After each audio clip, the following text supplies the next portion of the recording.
Selamat pagi semuanya. Ya, kita lanjutin materinya. Eh, untuk hari ini kita akan bahas tentang ini ya, read and write ya, input output ke dalam bentuk file. Ya, kayaknya pas di presensi saya salah nulisnya ya. Saya nulisnya XML dan JSON ya. Ternyata yang betul CSV ya. Yang XML-nya di sini nggak dibahas ya. Tapi nggak apa-apa, itu cuman apa, masalah di presensi aja. Oke, jadi intinya sih kita akan belajar menuliskan data ke dalam bentuk file ya. Jadi yang ada tiga macam apa namanya, teknik ya. Jadi yang pertama itu nulis ke file biasa tanpa formatting apa-apa, dan yang berikutnya adalah pakai format ya. Formatnya sendiri ada dua, ada CSV sama JSON ya. Sebenarnya ada satu lagi yang XML itu, cuman XML itu sebenarnya jarang dipakai ya. Gitu, orang kebanyakan sekarang pakainya yang ini, JSON ya. Gitu. Oke, kita langsung masuk ke sini aja. Jadi di sini nggak ada teori apapun ya di bab yang ini ya. Tidak ada teori apapun karena ya kita isinya cuma nulis ke file gitu aja ya. Seperti itu. Oke, mungkin saya siapin tempatnya dulu ya. Misalnya saya siapin di desktop saya ada folder struct.dat, kemudian sorry, ini anu ya. Lupa saya, ini kan kelas yang teori ya. Eh, Kok bukanya malah yang modul praktikum. Kalau yang di ini, nah kalau yang di teorinya ada yang XML ya, XML-nya ada. Cuman untuk yang praktikumnya kita XML-nya nggak bahas karena ini jarang dipakai ya. Cuma ya tetap kita pelajari karena apa namanya, ya memang itu termasuk salah satu standar penyimpanan file. Gitu, sorry lupa saya kebalik. Saya kira ini yang praktikum ya. Oke, berarti ini saya nggak usah apa namanya siapin untuk codingannya dulu ya. Nanti yang di kelas praktikum. eh Apa namanya? Jadi sebenarnya ini nggak ada teori khusus ya untuk materi hari ini. Maksudnya tuh nggak ada sesuatu yang harus di apa ya, dihafalkan gitu, algoritma atau apanya gitu nggak ada, karena ya cuma baca tulis file aja. Paling formattingnya aja ya. CSV itu formatnya seperti apa, XML seperti apa, JSON seperti apa, kayak gitu. Ya. Oke, jadi sebelum masuk ke formattingnya, kita bahas dulu tentang input output ya. Jadi input output itu kan istilah yang sangat umum ya. Ya, input itu kita dapat masukan, output itu kita mengeluarkan sesuatu ya. Gitu. Input itu program ya. Kalau konteksnya untuk program ya, input itu program menerima inputan. Maksudnya inputan itu bisa berupa nilai ya, angka, tulisan, teks gitu ya, apapun ya bisa jadi input.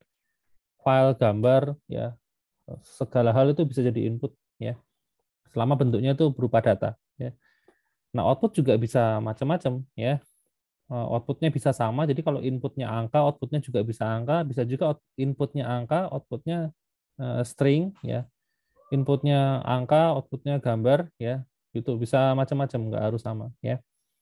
Gitu. Nah, input output sendiri itu juga ini ya, eh, apa namanya, istilahnya sangat-sangat luas ya. Bisa diimplementasikan untuk banyak hal. Tapi kalau untuk mata kuliah ini, pertemuan ini kita bahas input output tuh itu konteksnya untuk ngomongin masalah membaca dan menulis file ya.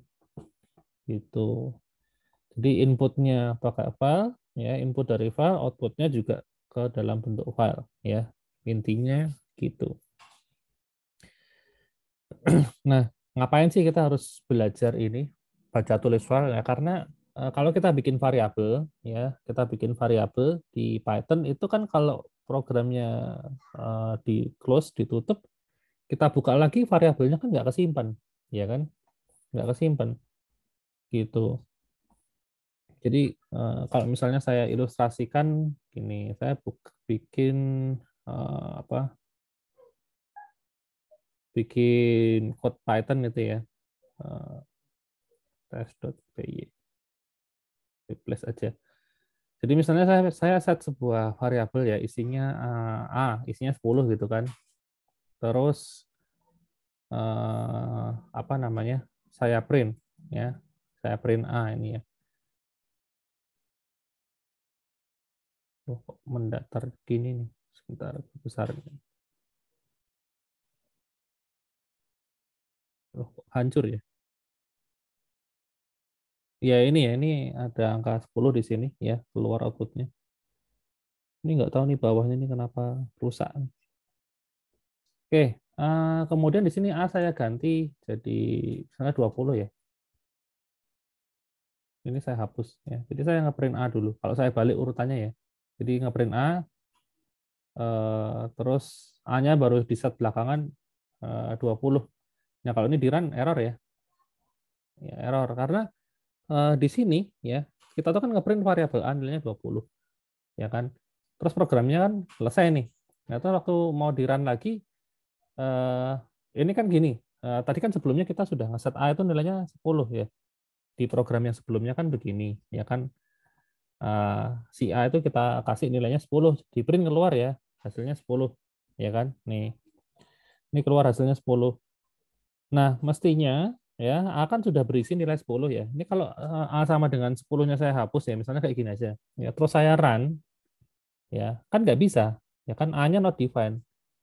Nah, gimana caranya nilai A yang sudah di set di program sebelumnya, ya yaitu A ini saya set nilainya 10 ini disimpannya secara permanen. Gitu. Jadi seandainya nanti saya ngeprint A doang gini, ya masih ada nilai 10-nya itu masih ada gitu. Meskipun saya nggak ngeset ulang di sini. Ya karena sebelumnya saya sudah pernah ngeset waktu saya ngeran sebelumnya kan saya set A-nya 10. Nah, sekarang waktu saya print doang, ya isinya programnya ini cuma ngeprint doang, pengennya outputnya keluar 10 gitu loh. Nah, itu kan kalau sekarang ini kan tidak memungkinkan ya. Nah, supaya mungkin gimana? Ya disimpan ke dalam file gitu loh. Jadi nilai A sama dengan 10 ini perlu kita simpan ke dalam file ya, simpan dalam file gitu supaya jadi permanen. Nah, kalau ini sudah permanen, nanti misalnya saya mau ngeprint doang ya. Saya mau ngeprint doang A-nya ini bisa keluar ya. Gitu. Tapi emang sebelumnya kita harus ya, ambil A dari file ini harus dilakukan gitu. Di open dulu nilai A yang terakhir berapa sih? Oh, 10 kayak gitu. Karena kan percuma ya kita bikin program ya. Selama ini kita bikin program, kita ngeset nilai perhitungan macam-macam, ujung-ujungnya nggak disimpan ya. Waktu di run ngulang lagi dari nol ya. Ibarat itu kayak main, kalian mungkin pernah ini nggak main game ya zaman dulu, main apa namanya Super Nintendo gitu ya, atau Game Boy ya. Game Boy bisa nyimpan, yang Super Nintendo lah, Super Nintendo atau apa namanya Sega Mega Drive ya, game jadul itu waktu saya masih kecil ya, waktu TK itu kan main game itu kan nggak bisa disimpan ya. Jadi kalau misalnya main main apa game apa namanya waktu dulu tuh ada game tembak-tembakan itu ya, namanya Contra nama gamenya ya. Itu misalnya kan ada levelnya ya, level 1 sampai 10 katakanlah ya. Nah, saya sudah main nih sampai level 5 gitu ya.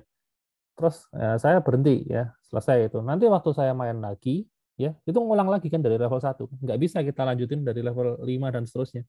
Karena nggak bisa disimpan ya gamenya. Ya gamenya nggak bisa, progresnya itu nggak bisa disimpan.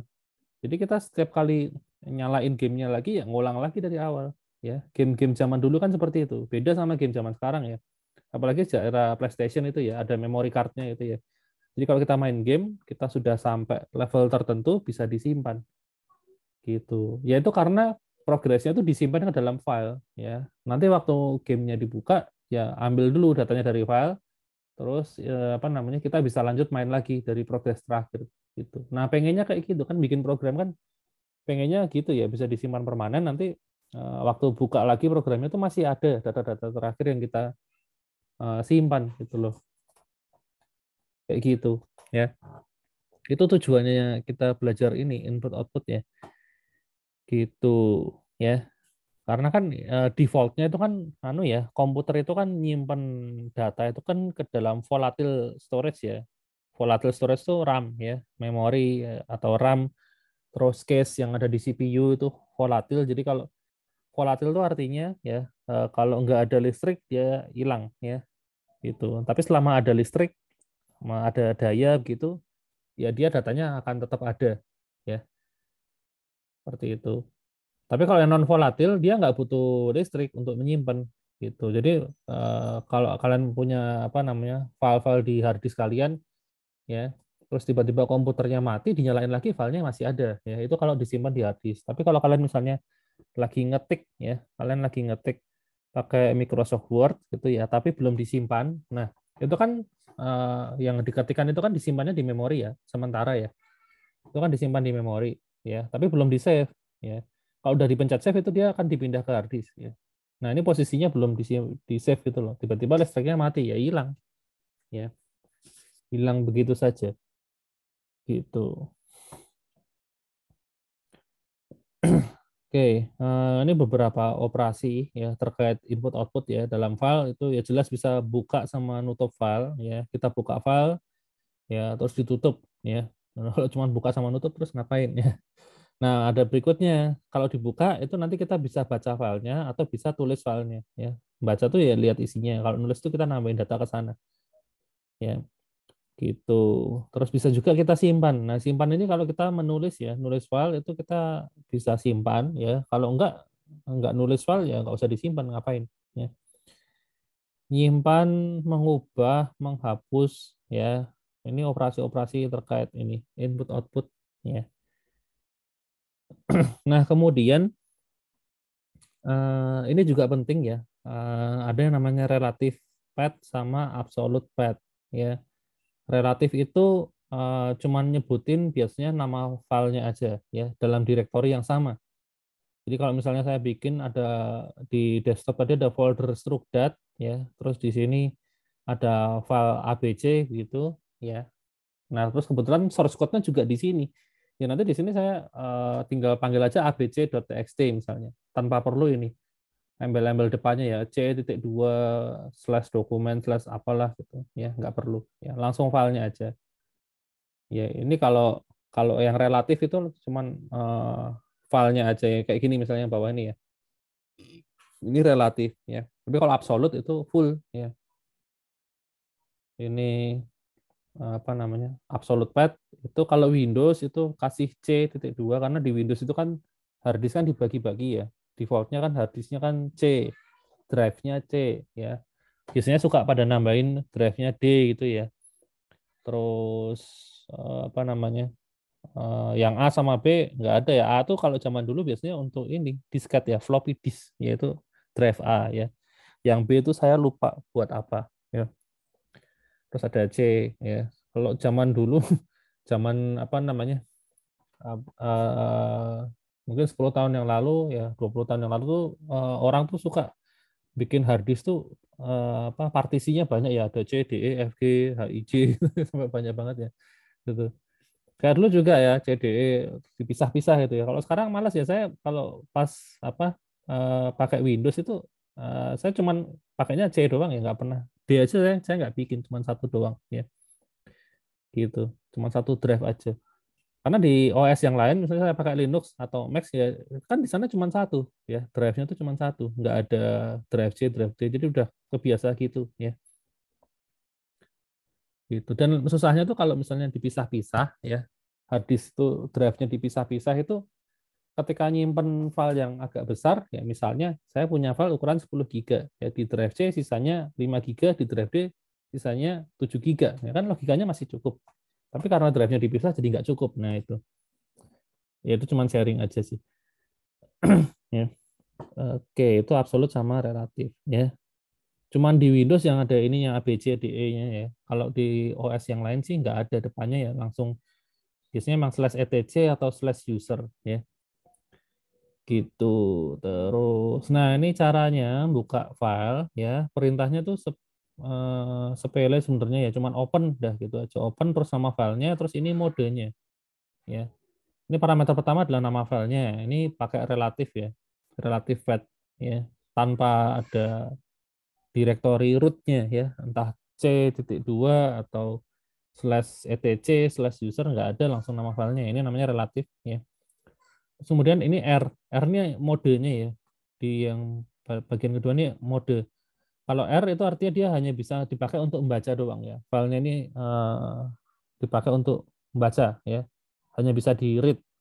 Sebenarnya itu tergantung ininya juga sih. Kalau kita punya file ya, di apa namanya di hard disk kita itu kan sebenarnya ada privilege-nya ya, ada permission-nya.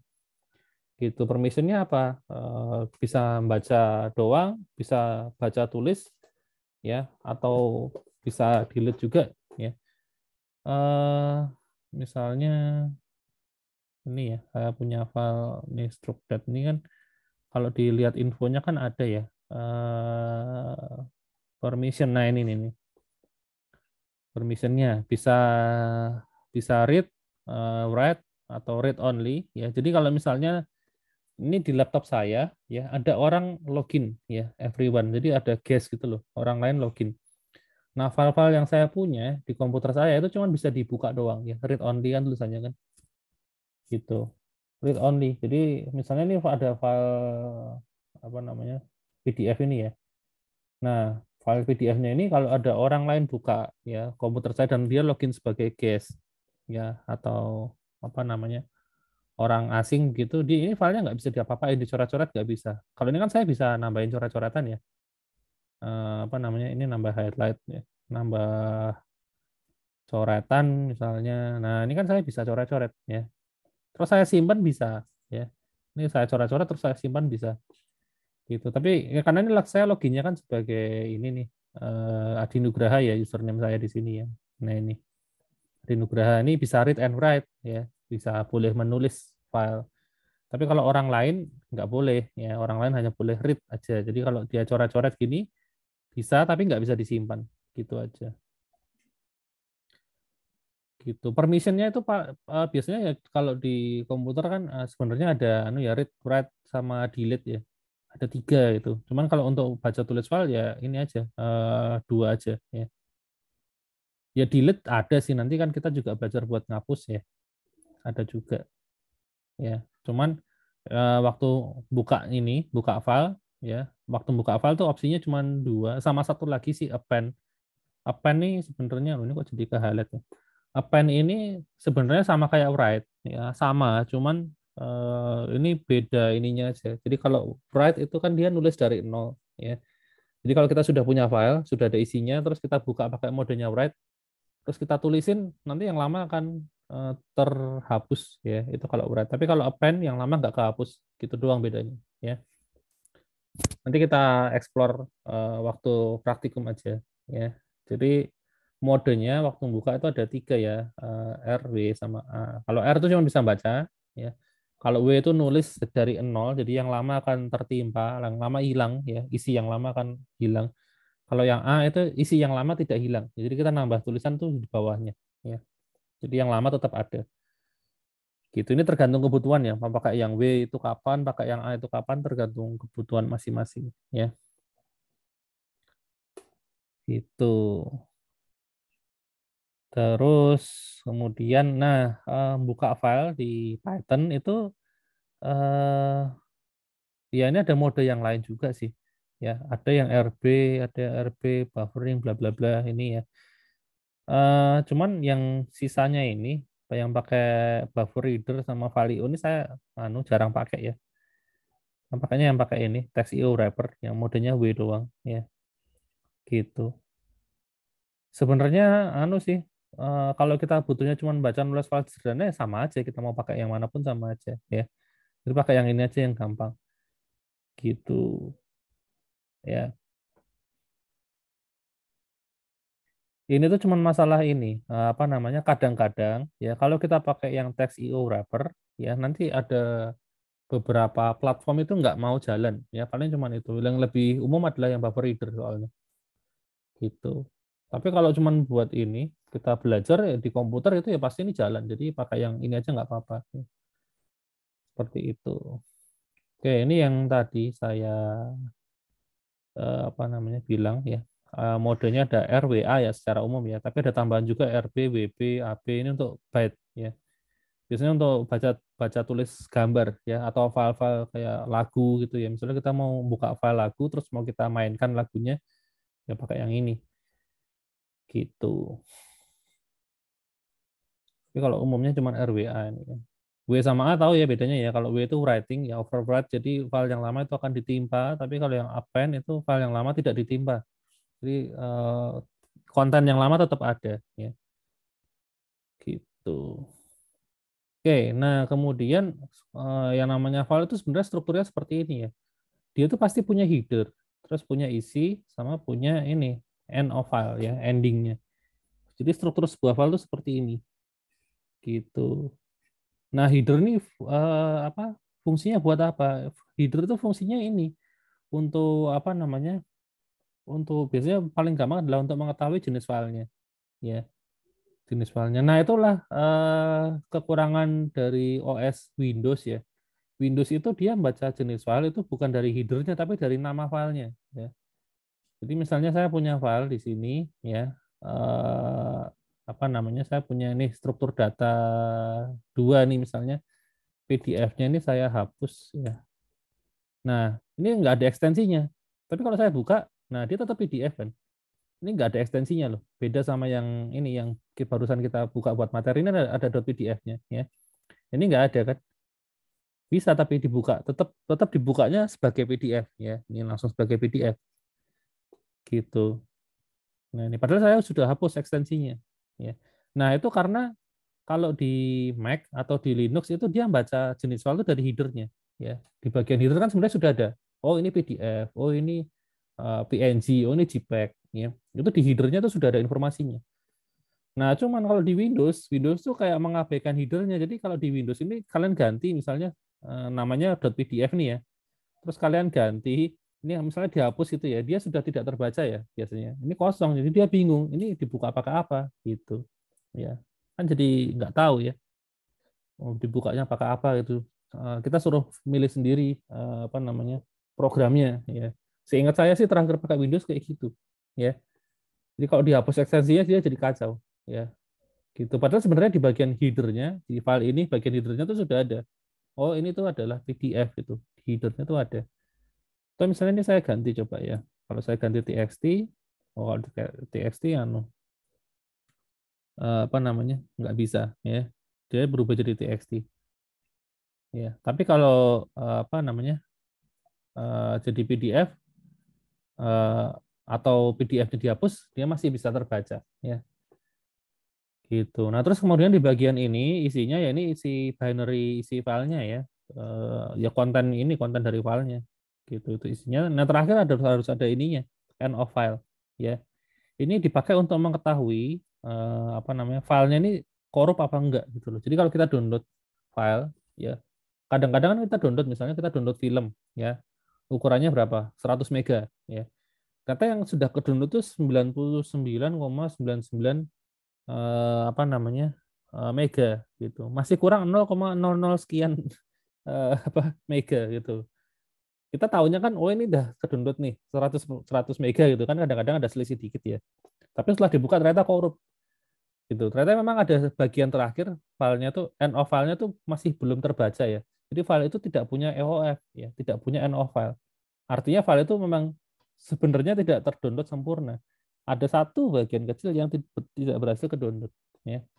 Karena end of file-nya nggak ada. Jadi file itu pasti ada penutupnya. Gitu. Nah, ketika file itu tidak punya penutup berarti filenya korup ya. Kesimpulannya cuma gitu aja. Gitu. Jadi ini struktur sebuah file ya, ada 3 bagian. Oke, file itu ada macam-macam ya. Cuman yang kita bahas ya cuman ini sih text file sebenarnya untuk yang di apa struktur data ini ya. Jadi file teks itu ya isinya tulisan ya, string gitu.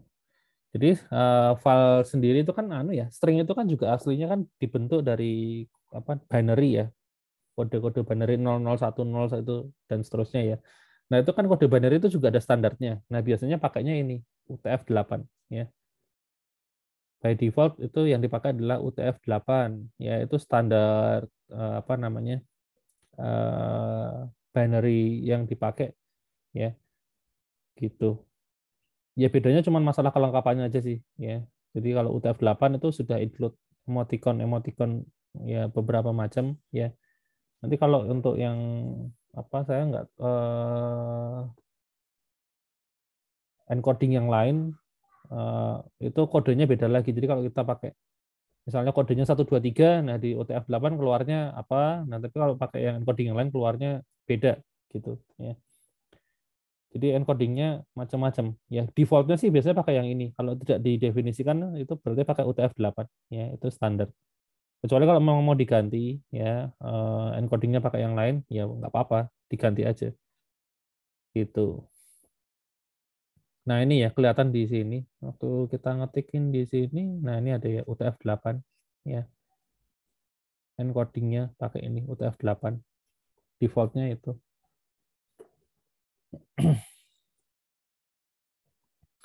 Terus kemudian apa namanya? Kalau kita baca file di Python itu ada ini, ada metode namanya readline, ya. Bacanya per baris ya. Ini nggak ada S-nya, yang bawahnya ini ada S-nya, readlines ya. Kalau readlines tuh dia ngambilnya langsung sekaligus ya, sekepok gitu. Kalau ada 100 baris itu langsung diambil 100-100 itu, masukin ke dalam list.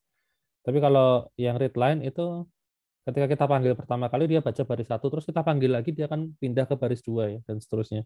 Ya, setiap kali dipanggil ganti baris pokoknya. Ya. Kalau read doang itu membaca semua file ya, semua kontennya dibaca. Ya, jadi satu satu variabel aja. Ya, kalau yang ini kan kembalinya kan list ya, per baris. Kalau yang ini satu baris doang. Ya. Terus kemudian kalau buat nulis ya perintahnya cuma write doang ya, itu buat nulis. Ya, kalau write sih malah nggak terlalu banyak opsinya, ya cuma nulis doang, nggak ada opsi yang lain ya. Ini contohnya ya. Jadi kita open, pertama kita open teksnya, modenya write ya.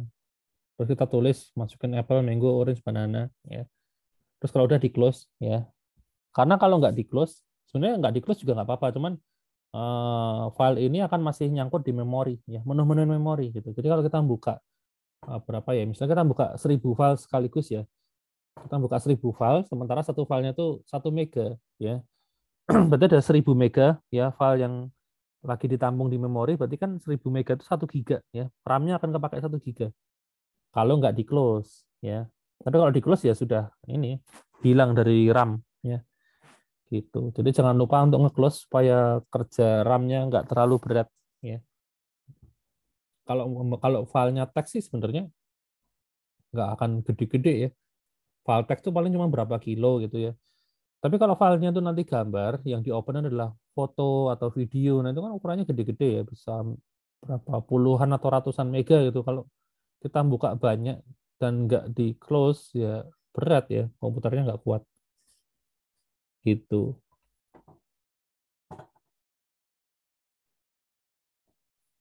Oke, nah ini untuk bacanya ini pakai read lines ya, yang ada S-nya. Jadi bentuknya langsung kembalinya berupa list. Ya. Kemudian ini apa sih? Oh ini write ya. Terus kalau misalnya mau apa namanya append ya. Kalau write itu kan kalau kita ulang code-nya ya isinya mulai dari nol ya ini gitu. Tapi kalau append ya, kalau kita pakai modenya append, maka kalau kita ulang berkali-kali, misalnya contohnya write-nya kayak gini, itu akan nambah terus apple, mango, orange, banana. Nanti kita jalanin lagi, muncul lagi di bawahnya nih apple, mango, orange, banana. Jadi muncul nambah ke bawah terus. Jadi panjang lama-lama ya. Padahal code yang dijalanin itu sama ya. Jadi kalau ini diganti A, W-nya ini saya ganti A, setiap kali di run nambah 4 nambah 4 nambah 4 ya, karena ini 4 baris ya. Tapi kalau modenya W kayak gini ya, kalau tiap kali dijalanin ya tetap 4 terus, nggak akan nambah. Karena yang lama ditimpa ya, di override. Gitu, itu mode A ya. Terus ada juga seek. Seek ini untuk membaca dari posisi apa namanya urutan kesekian ya. Ini mulai dari urutan 0 ya, pindah kursor ke depan ya. Gitu. Nanti kita coba aja. Oke, ini apa namanya? Jadi kalau setiap kali setiap data ini ya, ini kan ada backslash n-nya ya. Nah, kalau kita pengen ngapus backslash n gimana? Ini kalau kita print doang ya, itu nanti enternya 2 kali karena ada enter dari sini sama enter dari printnya ini. Print itu kan ada enternya ya. Nah, kalau mau kita pengen hapus ini ya, backslash n yang ada di sini caranya gimana? Ya bisa pakai ini metode strip yang ada di apa namanya di stringnya ya supaya ini terhapus gitu. Karena kan kita nggak mungkin juga ini akan kita olah apple slash n backslash n-nya kan dibuang pasti kan waktu ngeprint ya.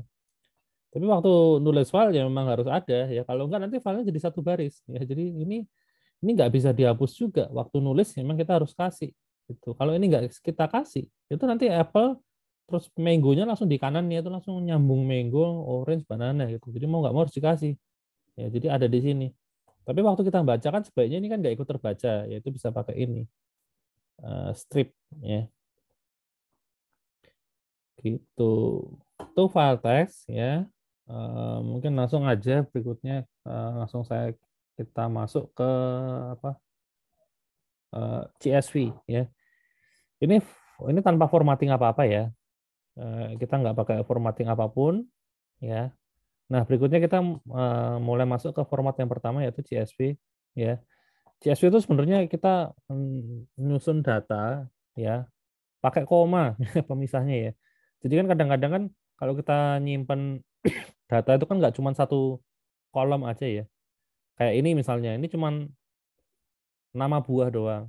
Kalau misalnya saya pengen nyimpen nama buah beserta beratnya, gimana caranya? Jadi misalnya apel satu biji itu 300 gram, mango itu satu biji 700 gram, orange satu biji 100 gram. Nah, angkanya itu akan ditaruh mana gitu loh. Ya paling gampang pakai format CSV ya. Kalau pakai CSV itu tinggal pakai koma aja. Jadi misalnya tadi namanya apple ya, koma beratnya 300 gram ya, koma 300 berarti. Ya, terus enter berikutnya mango, koma berarti 700 dan seterusnya. Tinggal pakai koma ya, selesai. Ya. Tujuannya buat apa sih kok dipisah pakai koma? Ya supaya bisa dibaca pakai program lain ya. Jadi kalau misalnya kita punya data bentuknya seperti ini, terus ada program lain entah buatan siapa ya yang pengen membaca data kita ya tinggal dibaca sebagai CSV aja ya. Gitu karena CSV itu sudah ada library-nya sendiri-sendiri ya di masing-masing bahasa pemrograman. Termasuk ketika kita mau ambil data ya, ambil data dari internet atau dari apapun ya, terus mau kita olah kan juga kebanyakan formatnya CSV ya. Misalnya apa ya, situs kata data kata data data org.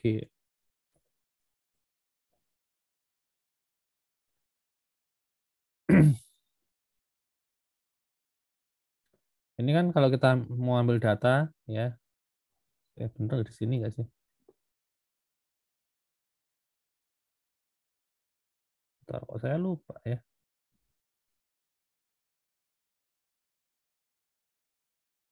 Atau bener kata data tadi ya?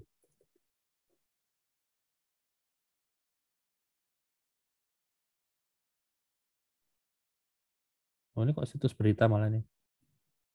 Seingat saya ini data.org sebaran penduduk.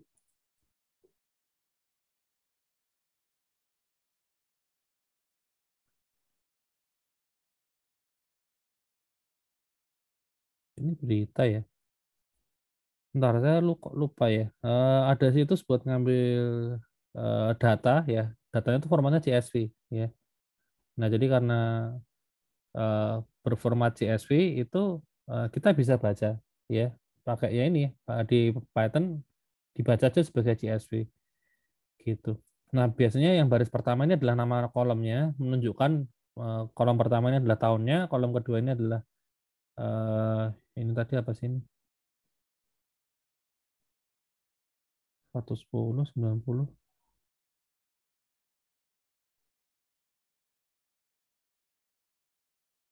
Jumlah ya kayaknya ya, ini jumlah. Ya. Kalau tinggi badan kok kayaknya nggak mungkin ya. Berat badan juga kayaknya enggak ya. Anggaplah ini jumlah ya, jumlah pria tahun 2020 sekian, wanita sekian ya, gitu ya.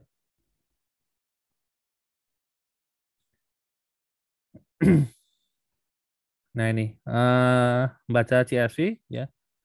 Kalau di Python sebenarnya nggak usah pakai library khusus juga nggak apa-apa sih. Tapi kalau mau pakai library ya ada Kalau mau baca manual, kita bisa langsung pakai split aja, ya, split koma, ya, selesai, gitu, ya. Tinggal di split aja, datanya udah terpisah sendiri, ya, selesai, gitu. Kalau mau cari library-nya, ya ada juga sih pasti yang bikin, ya. Ini ada modul konten. Oh, tapi harus import ya. Ini harus diimport dulu, ya. Malah jadi panjang. Tapi kayaknya ini modenya lengkap ya. Kalau mau misalnya kita mau apa namanya, misalnya paling gampang untuk nulis file ya, itu akan lebih gampang, ya. Gitu. Tapi harus import. Kalau import itu berarti bukan library bawaan, ya. Harus import. Gitu. Tapi kalau mau membaca manual ya di split aja selesai sebenarnya, ya. Gitu. Jadi kita punya data ini 2020,110,89, kalau di split jadi 3 dia, ya. Akan kepisah jadi list yang ukurannya apa? 3, ya. 3. Jadi seperti ini kalau di print ya, angkatan 2020, oh pria sekian, wanita sekian. Oh ini jumlah mahasiswa ya, berdasarkan jenis kelaminnya ya, gitu. Ya, tinggal di split split split gitu. Jadi setiap kali iterasi per baris ini di split, ini di split, ini di split, ya. Oke, itu CSV saya rasa nggak terlalu susah ya. Berikutnya untuk yang XML, nah ini mulai agak rumit kalau apa XML ya. Ini kalau XML itu formatnya seperti ini ya, pakai tag-tag nih ya, kayak HTML itu. Bagi kalian yang sudah belajar web pasti tahu ya format HTML ya. Gitu. Pakai kurung ini, kurung lancip ini, terus ini tagnya gitu ya. Kalau tadi kan pakainya kolom ya, kolomnya kan ditaruh atas nih. Nih, tahun, pria, wanita. Nah, kalau Pak mode XML itu untuk kolomnya itu ditaruh di tiap data ya. Jadi ini data pertama itu yang ini itu ada tahunnya 2020, terus prianya 110, wanitanya 89. Nah, data yang kedua juga sama, di copy persis. Ini tag-tagnya ini ada semua, cuman angkanya diganti ya, nilainya yang diganti. Tapi ininya ada tahun pria wanita, ini juga ada tahun pria wanita ya. Jadi keulang lagi gitu. Memang sih lebih boros jadinya ya. Kalau kita lihat ini karakternya kan hanya sedikit nih yang dipakai, jadi ukuran filenya pasti akan kecil. Kalau pakai XML, ini ukuran filenya pasti bakal gede. Ini aja baru 2 tahun ya, 2020 sama 2019. Ini sudah mengcover sampai 2020 sampai 2016 ya, 5 tahun. Ya. Cuman segini, nah ini baru 2 tahun aja udah segini ya. Gimana kalau 5 ya, tambahin 3 lagi gitu kan panjang banget ya. Itu XML. Itulah kenapa XML jarang digunakan karena boros ya. Filenya jadi gede-gede gitu. Cuman keunggulannya dia strukturnya bagus ya, dibaca itu lebih gampang ya. Untuk sebuah program kalau membaca XML itu lebih gampang daripada membaca CSV dan lebih fleksibel juga gitu ya. Lebih bagus tapi lebih boros ya. Tapi biasanya kalau untuk keamanan itu pakainya XML ya. Jadi kalau kalian apa aplikasi-aplikasi kayak e-banking gitu tuh yang butuh kirim-kirim data, datanya dikirim bentuknya XML ya atau JSON ya. Gitu, XML atau JSON. Oke, ini contohnya XML untuk data film ya. Ada judulnya. Nah, XML itu bisa punya atribut juga ya seperti ini. Ini keunggulan XML yang tidak ada dimanapun ya. Karena di JSON pun dia nggak bisa seperti ini ya.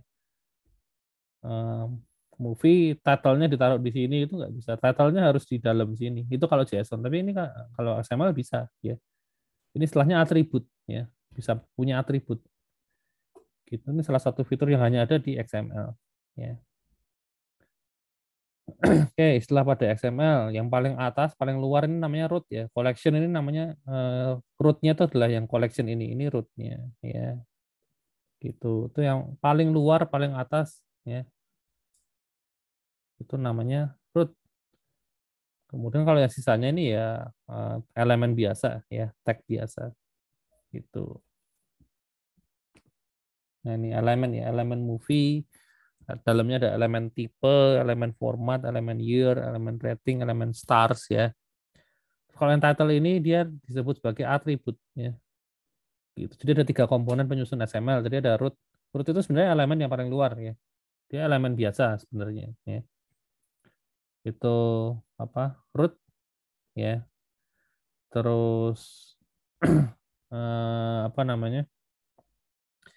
Kalau yang ini dalamnya ya ini elemen biasa ya. Kalau yang ini title ini atribut ya. Gitu. Nah, XML kita nggak bahas ya. Kalau kalian mau pelajari ya bisa aja. Sebenarnya di Python juga ada library-nya. Cuma kita nggak bahas di praktikum nanti karena sudah jarang dipakai ya. Semakin berkurang. Jadi dikit banget yang pakai.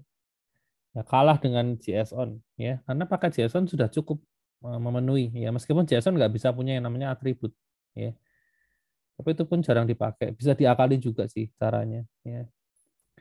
Oke, jadi eranya sekarang hampir semuanya pakai ini format JSON. Nah, JSON itu mulai diperkenalkan tahun 2000 ya. Singkatan dari ini JavaScript Object Notation. Oh ya, kalau XML tadi singkatan dari Extensible Markup Language ya. Extensible ada singkatannya nggak sih? Nah, ini ada Extensible Markup Language ya. Kalau JSON itu JavaScript Object Notation. Memang awalnya dipakainya di JavaScript ya. Hanya di JavaScript, tapi terus lama-kelamaan bahasa pemrograman yang lain itu juga ikut mengakomodasi JSON gitu loh. Karena ternyata formatnya bagus, ringkas, tapi powerful ya gitu. Nah, ini formatnya seperti ini ya. Jadi pakainya kurung kurawal ya, kurung kurawal. Terus kemudian ini adalah elemennya ya atau apanya ya, key-nya ya atau nama variabelnya juga boleh. Terus kemudian di sebelah kanan adalah nilainya ya dipisahkan pakai titik dua. Gitu. Ini jadi eh, kirinya ini adalah nama elemennya, terus langsung titik dua nilainya. Nah, XML tadi borosnya adalah elemennya disebutkan 2 kali, di depan sama di belakang. Ya. Kiri kanan tuh harus ada. Nah ini, kayak formatnya. Di kiri ada tulisan format. Ya. Ini di kanan juga ada format. Nah ini kan 2 kali jadinya kan. Kalau JSON kan cuma satu, ya kiri doang. Ya. Format titik dua Blu-ray, udah gitu. Ya. Nih, first name titik dua Jane. Ya, last name titik dua Do. Gitu. Age-nya titik dua 35. Ya. Jadi cuma satu sisi aja, makanya lebih ringkas. Ya. Gitu dan bisa bertingkat juga sama kayak XML dia bisa bertingkat ya JSON juga bisa bertingkat gitu di dalamnya JSON itu bisa punya array juga simbolnya yang dipakai ada 2 ya kalau JSON ya ada yang pakai kurung kurawal seperti ini ada yang pakai kurung siku kalau kurung siku berarti itu array ya datanya bisa banyak ini kan karena children ya children itu kan orang bisa punya anak lebih dari satu ya makanya pakainya array ini anak yang pertama ini anak yang kedua ya itu kebalik ya. Ini anak yang kedua karena umurnya lebih kecil. Ini anak yang pertama ya.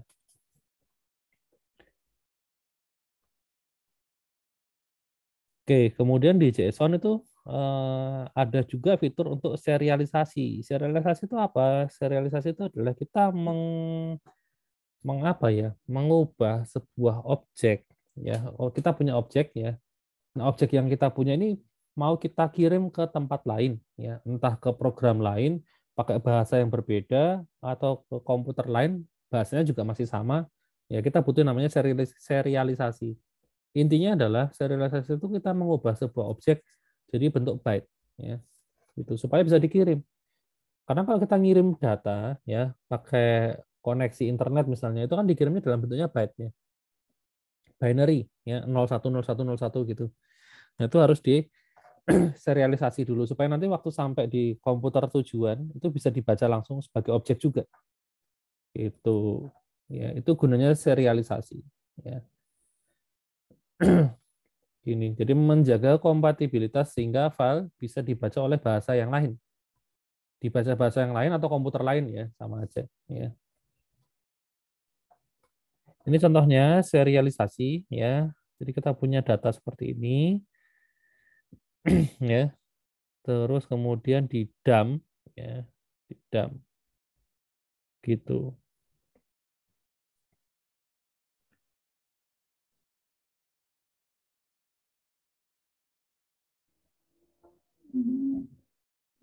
Jadi ini tujuannya dari JSON ya. Awalnya kita tuh nyimpannya bentuknya dictionary kan ini. Ini dictionary ya. Terus kita dump ya, berubah jadi JSON seperti ini ya. Nanti supaya JSON-nya ini ketika dibaca oleh komputer lain ya, mungkin sama-sama pakai Python katakanlah. Ya dia dibaca lagi sebagai dictionary lagi gitu ya. Atau kalau di Java ya bahasanya pakai Java, JSON-nya ini dikirim ke Java nanti dibacanya sebagai map ya. Dictionary sama map itu kan sama ya. Jadi nanti waktu baca itu pakai ini, deserialisasi. Ini waktu ngirim ya, waktu ngirim kan pakai dump ya. Itu untuk serialisasi, tapi waktu baca itu pakai deserialisasi ya. Gini, pakai load aja JSON.load ya. Nanti langsung otomatis sudah ke bentuk dalam bentuk list ya, list atau dictionary ya, gitu. Bisa langsung di print kayak gini ya, nasabah kurung siku, indeksnya nama dan seterusnya ya. Ini sudah dalam bentuk dictionary otomatis gitu.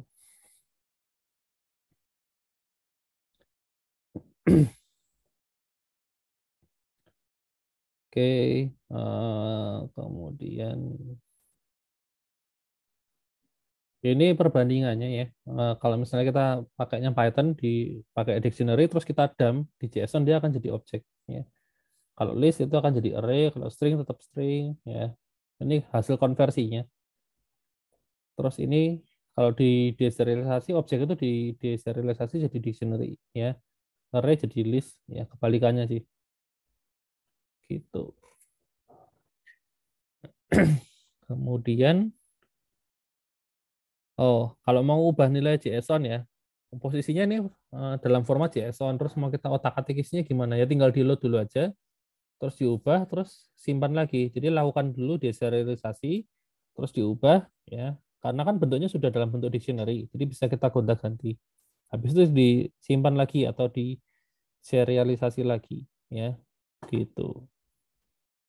Nah ini caranya ya, pertama di load dulu ya, dibuka yaitu di deserialisasi ya, terus kemudian kita ubah, terus baru kita simpan ya. Ini serialisasi lagi ya, itu hasilnya seperti ini, saldonya berubah ya, karena kita ganti di sini, namanya juga berubah ya. Itu data ke 0 kita ubah namanya, data ke 1 kita ubah saldonya. Jadi yang ini atas ini namanya berubah, yang ini saldonya yang berubah ya. Oke.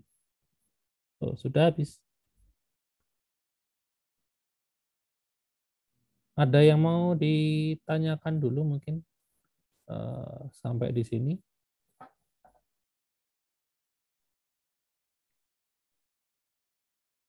Adakah yang mau ditanyakan?